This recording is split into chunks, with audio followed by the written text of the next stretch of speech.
The year was 1999. Deborah Loisel and her fiancé Jason Horsley were about to take a big step in their life, saying goodbye to country living and moving to urban Colorado. Though the college sweethearts were raised in rural America, they were excited about their new life in a big city and the diversity it would bring. The couple had previously purchased a home in one of Denver's inner-city neighborhoods and were finally ready to move in. Once they did, it didn't take long for them to settle into their new community, and everything was going well. All that changed when Deborah came in contact with a stranger one afternoon. After hearing a commotion involving her dog, Deborah went to ascertain what was going on. She would soon find herself in a heated altercation with a woman who accused her dog of being loud and untamed. Although Deborah attempted to de-escalate the situation, the strange woman remained angry and aggressive. Deborah was shocked by the unprovoked attack and described the incident as frightening. When you can't talk to someone, it's kind of scary. It just made no sense that someone should start attacking us this way. Deborah would later find out her angry neighbor was a woman named Malika Griffin, a Mississippi native who moved to Denver in 1999. At the time of this case, she was renting the room next door to Deborah and Jason, and also worked at a pharmacy. Although Malika was described as an educated person who kept to herself, authorities would later discover she was a delicate bubble that could burst at any time.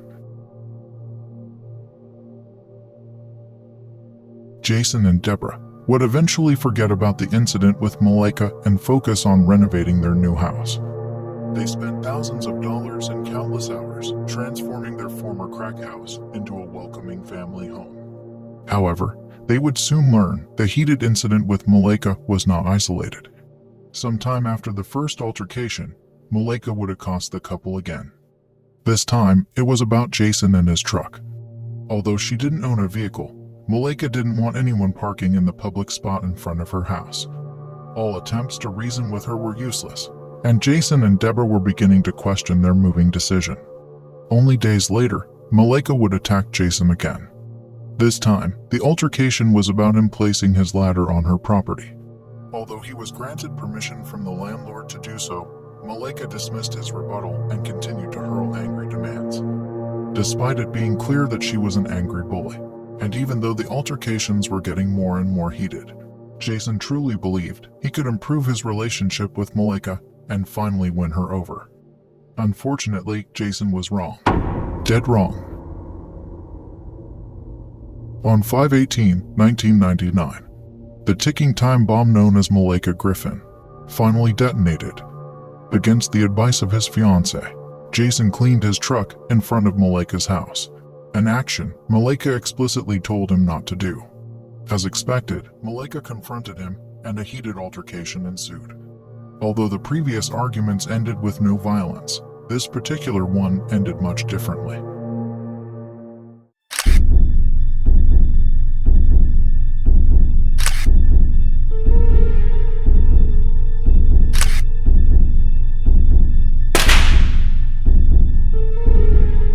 Without warning, Malika retrieved a 9mm handgun with a laser sight and shot Jason in the back at point-blank range before fleeing the scene.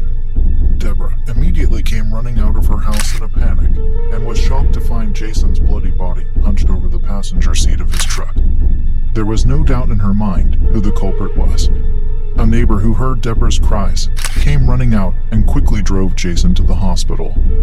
The bullet that struck him would cause severe internal damage, and he would undergo emergency treatment. Tragically, Jason would not survive his injuries.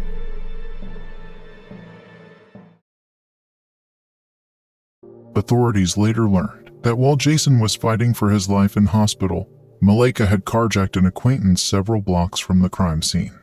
She then fled Denver in the victim's 1988 Oldsmobile sedan. When investigators searched Malika's house, they were shocked at what they found. Her cluttered bedroom contained several weapons and ammunition, including dummy hand grenades and an assault rifle. Authorities also found several books, including the Anarchist Cookbook, Home Workshop Silencers, and The Poor Man's James Bond. Denver police were alarmed, as these manuals were often collected by terrorists. What really troubled authorities, though, was Malaika's personal diaries, which contained several of her rants promoting a future race war and the killing of white people. Following these striking discoveries, it was clear to investigators that Malaika Griffin was a disturbed and racist individual who called on black women in particular to kill white men.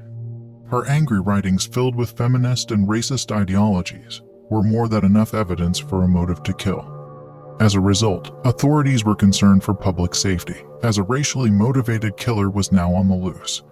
After murdering Jason Horsley on May 18, 1999, Malaika fled Denver in a stolen vehicle. Just 2 days later, authorities found the vehicle abandoned in Iowa City. Malaika then befriended a man and was last seen boarding a bus to Chicago. Since then, there would be no traces of her, and the case went cold. I had future plans with Jason, you know. He was an extremely positive person, so I tried to live my life the way he would. I'm not gonna feel sorry for myself, and I keep going on. He would never hurt anybody. And I don't believe I'll meet someone like him again.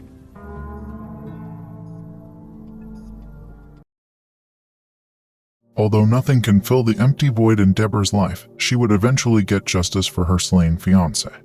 After being on the run for 6 years, the racist killer Malaika Griffin was finally brought to justice. On June 4, 2005, authorities received a tip from her colleagues after they saw her case profiled on a popular crime show. The next day, FBI agents quickly moved in and apprehended Malaika without incident. At the time of her capture, she was working as a lab technician at a biotechnology firm under an assumed name.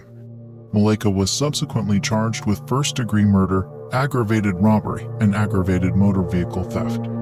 She would waive her extradition and was returned to Colorado to stand trial in 2006. On March 5, 2006, after a week-long trial and several hours of deliberations, Malaika was found guilty on all counts and sentenced to life without parole. The verdict was a small consolation to Deborah and Jason's family, who needlessly lost a dear family member. Malaika Griffin is currently housed at Women's Correctional Facility in Denver and will rightfully spend the rest of her life behind bars. The case of Jason Horsley and Deborah Loisel is one that is very tragic. The young couple left their homogeneous rural life for a diverse city, thinking it would bring them more joy. However, through sheer unfortunate fate, they would move next door to a violent racist who was thirsty for blood. Ultimately, it was Jason's fairness, patience, and lack of awareness that blinded him from seeing the evil in Malaika and the imminent threat she posed. This would tragically lead to his demise. When we look at the case of Jason Horsley and Deborah Loisel, several lessons can be learned. Change is not always good. Naivety can be dangerous. And that racism has no color.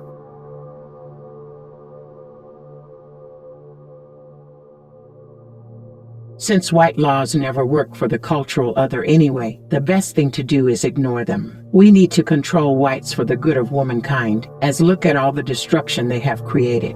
We must not only devalue whites to think they are less than us, but they must also be worth nothing. Their existence must have no human significance to blacks. They must exist only to assure us of our black value and our most destructive instincts. Fuck our enemies. They will kill us for sure. Black women learn defense. Kill your enemies by any means. Go ahead, try it. Go ahead, do it. I know you're afraid to kill our enemy, but I'm not. I'm not afraid to say it or do it. Enough talk, do it. Kill them. Do it often and subtly, as we have been patient too long. Our enemies taught us to be patient, wait for their God to come and save us, and not to fight, but to instead be good servants. This is what our enemies teach us. Kill them. Fuck what our enemies say. Their opinion should no longer guide us in our direction out of this white supremacist patriarchal hell. I hate them, and deep down you do too. 98% of the black female population thinks whites aren't worth shit and don't want to think about them, let alone be around them. We hate whites more than they hate us. So, it is time we used our fear, anger, and disgust to destroy them. Black women unite. I am so sick of looking at white people. I am so goddamn tired of them.